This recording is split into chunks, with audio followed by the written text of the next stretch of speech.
Rich, Facebook rich এবং ফেসবুকের view বাড়ানো যায়, তাহলে আমাদের পরবর্তী জেনারেশন বা সমসাময়িক যারা আছে তারা এটাই ধরে নিবে যে আমরা সামাজিক যোগাযোগ মাধ্যমে আর কোনো ভালো কাজ করব না, আমরা ঝগড়াঝাটি করব, গালাগালি করব, বুলিং করব, অশালীন ভাষা ব্যবহার করব, অঙ্গভঙ্গি করব, তাহলেই কেবলমাত্র আমাদের প্রচার প্রসার হবে, ভিউ হবে, আমরা ভাইরাল হব।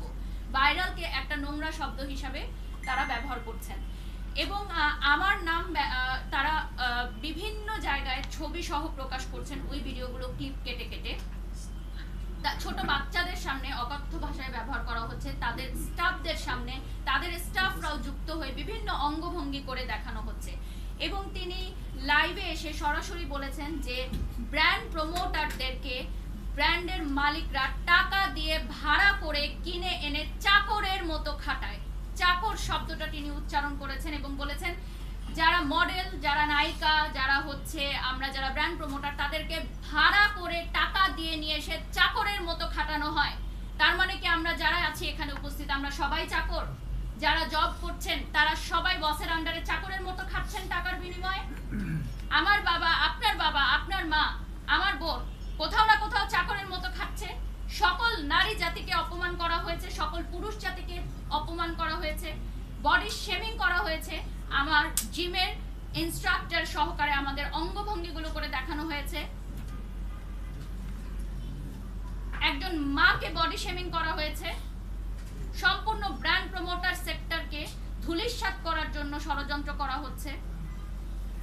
আমি যে সকল ব্র্যান্ডের সাথে যুক্ত আছি সেই সকল ব্র্যান্ডকে হেয় করা হচ্ছে, যাতে সেই সকল ব্র্যান্ডরা উঠে দাঁড়াতে না পারে, প্রমোশন না করাতে পারে।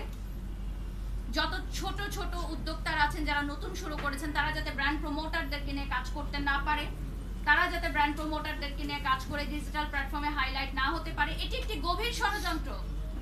এটা এখন ক্লিয়ার হয়ে গেছে যে এটি একটি গভীর ষড়যন্ত্র।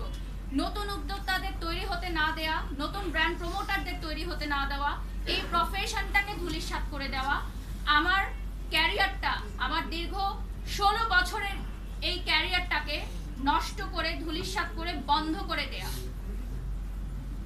এবং সামাজিক যোগাযোগ মাধ্যমে এটাই প্রচার প্রসার করা যে গালাগালি করে, অশ্লীল ভাষা ব্যবহার করে, অশ্লীল অঙ্গভঙ্গি করে ভিউ এবং রিচ করা যায়। তাহলে আর্টিস্টিক বিষয়, শৈল্পিক বিষয় যারা সত্যি যোগ্যতা সম্পন্ন, যারা গুণ সম্পন্ন, তাদের কোনো ভিউ নেই, তাদের কোনো রিচ নেই।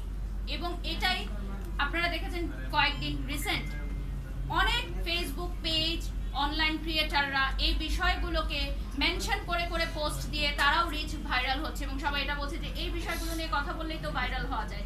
তার মানে আমাদের পরবর্তী নেক্সট জেনারেশনের কাছে এটাই প্রচার করা হচ্ছে যে এই সামাজিক যোগাযোগ মাধ্যম আসলে অসামাজিক এবং এটা কোনো সুস্থ স্বাভাবিক সামাজিক যোগাযোগ মাধ্যম হতে পারে না।